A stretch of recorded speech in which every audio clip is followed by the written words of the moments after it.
The day that President Trump was shot in Butler, Pennsylvania, I received a call from Kelly a couple of hours after the shooting, and he asked me if I'd be willing to talk to the Trump team with whom he had been in contact, and Kelly had been advising me for a long time about these issues. And I said at first no, and then I sent him a text a short time later after talking to some members of my family and said, yeah, I would talk to him. And one of the reasons I wanted to talk to them just was because out of compassion about what had happened to him that night and what had happened, the similarities of what happened to my own family, he called me. Tucker then contacted me on a three-way text with President Trump.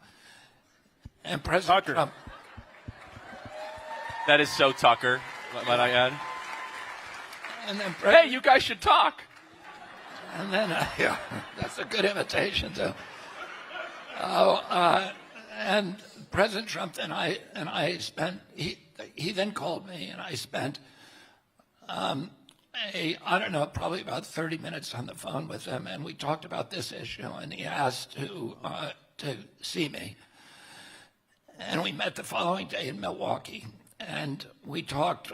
We had about a two and a half hour meeting then, and then we talked after that repeatedly, and we ended up talking. I ended up going to see him again at Mar-a-Lago. But between the Mar-a-Lago visit and that first night, the night after the shooting, I reached out to, and we had talked during our first meeting in Milwaukee extensively about this issue, about making America healthy. I reached out afterward to Kamala Harris, and I reached her through a number of people who of course I know, top Democrats, and I reached out through those Democrats to her, and I was told by all of them that she would not talk to me under any conditions. So that was the message that I got, and I told them that I wanted to speak about the health issue.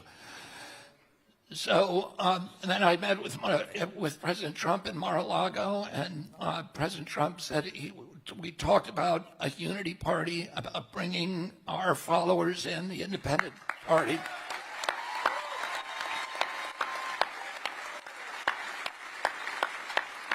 And he asked me to take a role when he gets elected in the government in eliminating chronic disease as a major impact in American life. And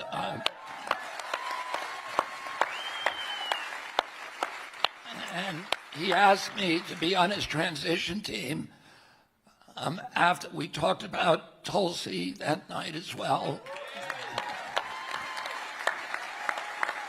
And every commitment that the president made to me, he has kept. I'm now on the transition team.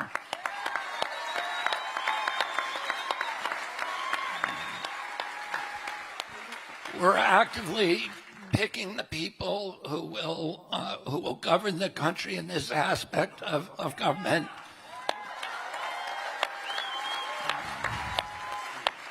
And among the people we've specifically talked about is including Casey and Kelly Means in the government. Kelly said a moment ago how optimistic he was about the future of our country, and I'm very, very optimistic as well, because I think this is really going to happen. I love that.